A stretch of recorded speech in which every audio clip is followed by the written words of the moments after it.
On 16th July this year, a bus carrying pupils of King David Junior School Ndejje crashed in Kapchorwa District, an incident that left over 25 pupils dead and others injured. All surviving pupils who succumbed to the accident were taken to Mbale Regional Referral Hospital, where many of them received first aid. A few kilometers off the Ndejje Road in Chikajo village, Namasuba in Machindi Sabagabo, is where you find the humble home of Keith Kimuli, who currently stays with the grandmother. Before the trip, the grandmother operated a small restaurant on the road, but has since been demolished by the trade order that was issued in all cities across the country. The 16th of July remains crystal clear in the mind of his maternal uncle, Godfrey Kalibala, who says he had seen him before departing for the trip. Because I stay with him at the workplace, where I work from, is also where Ndejje used to operate her small restaurant with K. So he came, he collected money, uncle gave me money, but also I'm going for a trip, you might not see me for like 3 days. I said, that's okay, bye-bye, so he went. So when I got the information, I was really sad. That's when I called Ndejje, and she told me she was already at school. Due to fear and lack of clarity, after receiving the news, Keith Kimuli's parents decided to camp at the school with the view of collecting more information. I phoned like thousands of parents, and I think it was something like 10 p.m. because the accident happened at 8 p.m. So we stayed there until 1 a.m. the next morning. That is when police came, and I think it's the RPC, Kapchorwa police station, told us that there's nothing we can do. It's better we go back home, we rest, and then we come back tomorrow, we get the real information, what was really happening there. Kalibala recalls asking for more information from friends who were already at the vicinity, but had goosebumps when the Minister of Local Government, Balam Bargahara, read Kimuli's name as one of the dead pupils. But that night, we used to send photos asking people that were on the ground, and they told us that Kay was in a very, very critical condition. That is when, after leaving school, we saw a video of Honorable Balam reading names of pupils that had lost life, and Kay Kimuli happened to be number 3 on the list. That night, an in-law of the family read a WhatsApp status on a friend's phone who happened to be taking videos of those who were affected in the tragedy. They recall being shocked seeing Kimuli in the intensive care unit. So this brother of mine, the brother-in-law, Muko, saw this video. In that video, he realized a certain face that resembled Kimuli Keith's, the people who were in the ICU. So he called me and told me, Muko, I have seen a status which shows as if Kimuli is still alive. So he drove his car. I was not, because we were already preparing for a vigil, we were buying firewood, porridge, we were crying. So that he drove to my workplace, and then he called that friend who had posted a video on status and told him that, please go back to the ICU and get a video of all the kids and we see. So he went to the ICU. It was a video call. And that is when we saw Kay. He was looking, was even blinking. Kimuli was taken to the mortuary by responders who thought he had died. A keen responder who had delivered another body saw Kimuli slowly moving his hand and alerted medical workers who rushed him to the intensive care unit of the hospital.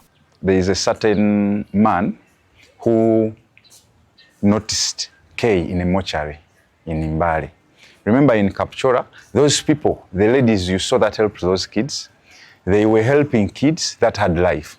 They were crying, help us, help us. So they could not help any kid, any people who was so silent, and his condition or her condition was poor. Like Kay's condition, the intestines were out, there was no movement, was not breathing, he was totally down.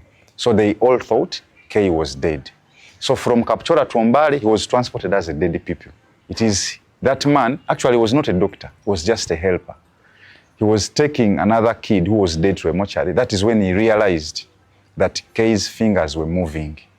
So he went and touched them, and he realized they were moving by themselves. Actually, he thought, because he narrated to my brothers who went there that night, that he thought it was only wind that was moving these fingers. But fortunately, they were moving by themselves. So that's when he rushed to the doctors and told them that there's a certain kid who seems to be having life. So they took Kay to the ICU. That's how he was saved.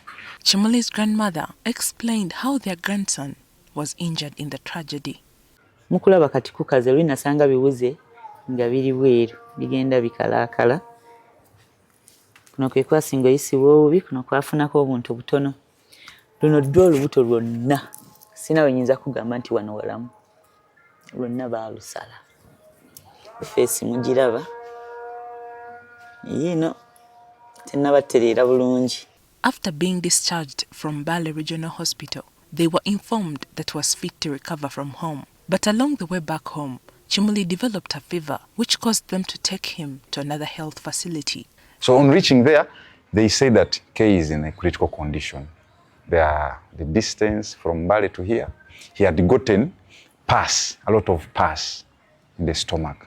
So discharged, they had given us in Bale. It was now not working at all. So we had to get another admission at Henrop because they realized there was some complication in the stomach.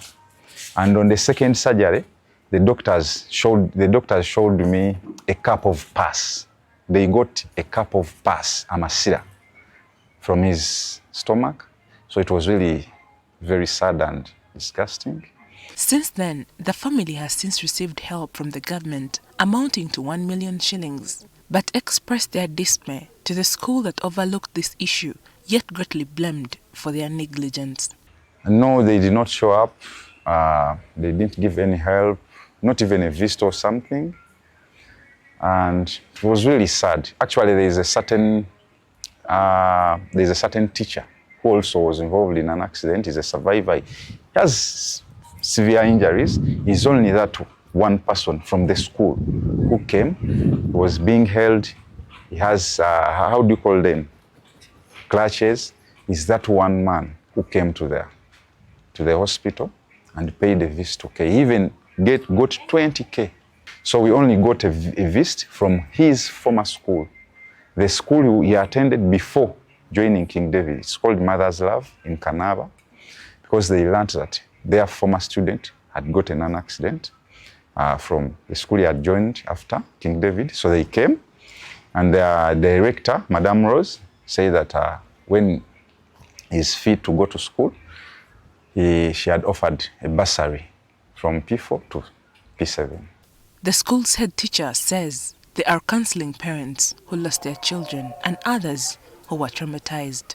We started last week with some simple counseling and guidance, waiting the answer from our education department, Makinde Sabagabo, to give us a go-ahead.